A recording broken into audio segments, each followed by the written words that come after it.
Hello, everyone. Welcome to the Newsbrowse News broadcast. Xinhuanet reports that U.S. President Donald Trump and his team are considering a plan to punish NATO allies deemed unhelpful during the 39-day U.S.-Israeli war with Iran, citing U.S. officials and the Wall Street Journal. The plan, which has gained support in the Trump administration, involves moving U.S. troops from unsupportive NATO member countries, such as Spain and Germany, to more supportive nations like Poland, Romania, Lithuania, and Greece. It could also include closing a U.S. base in at least one European country. Spain reportedly blocked U.S. planes, Italy briefly blocked an airbase, and France imposed restrictions on U.S. access. The White House is also frustrated by German officials' criticism of Trump's decision to launch attacks on Iran.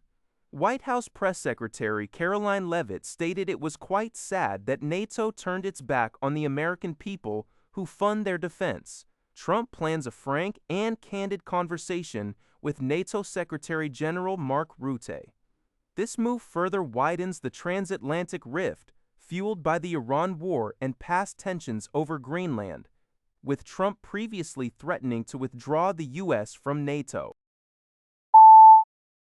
British Columbia Premier David Eby is confident that his government will maintain legislative support to pass a plan to suspend sections of the Declaration on the Rights of Indigenous Peoples Act, DRIPA, as reported by the Canadian press on April 8, 2026. Eby stated that these sections present a significant legal peril following last year's Gitsala ruling, which suggested DRIPA should integrate the UN Declaration on the Rights of Indigenous Peoples into BC laws with immediate legal effect. Despite holding only a single-seat majority, Eby emphasized that his caucus is strong and united on the necessity of pausing the legislation for up to 3 years, allowing the Supreme Court of Canada to hear an appeal on the Gitsala case. This move comes amidst strong opposition from some First Nations leaders who have publicly condemned the plan, with Robert Phillips of the First Nations Summit calling for Indigenous MLAs to vote against it or step down. One such MLA, Joan Phillip, is married to Grand Chief Stuart Phillip, a prominent critic who has labeled Eby's proposed changes as an absolute betrayal of the province's relationship with the NDP. Eby defended the suspension as the least invasive way to mitigate the ruling's impact, acknowledging the incredibly challenging nature of the issue for Indigenous members of his government. The Canadian press reports that Marilyn Gladue, Member of Parliament for Sarnia, became the 5th opposition member to cross the floor and join Prime Minister Mark Carney's Liberal Party on Wednesday, April 8, 2026. This move occurred just a day before the Liberal Party convention in Montreal. Gladue is also the 4th Conservative MP to defect to the Liberals in recent months. These floor crossings have significantly reshaped the House of Commons since the 2025 election, gradually moving the Carney Liberals closer to achieving a majority government.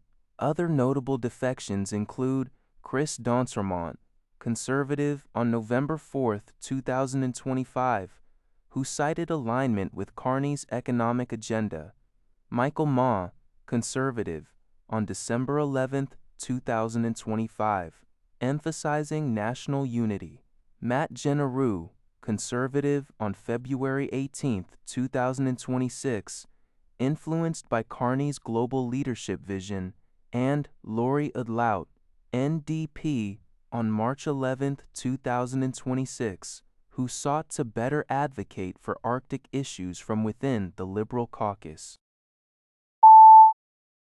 Former commercial pilot Shaheer Cassim has pleaded guilty to 2 terrorism offenses after hijacking a small plane on Vancouver Island last July, according to federal prosecutors.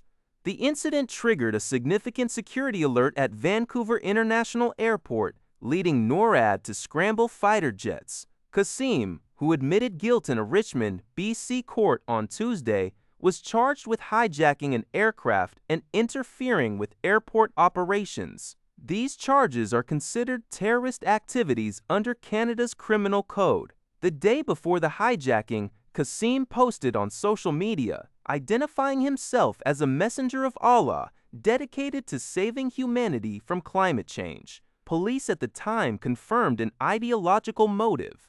Cassim was previously employed by KD Air, a small Vancouver Island airline, whose former owners described him as highly intelligent and talented, but believing the world was ending.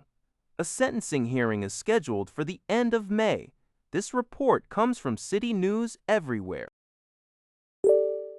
That's all for this video. Thank you for watching. See you in the next video.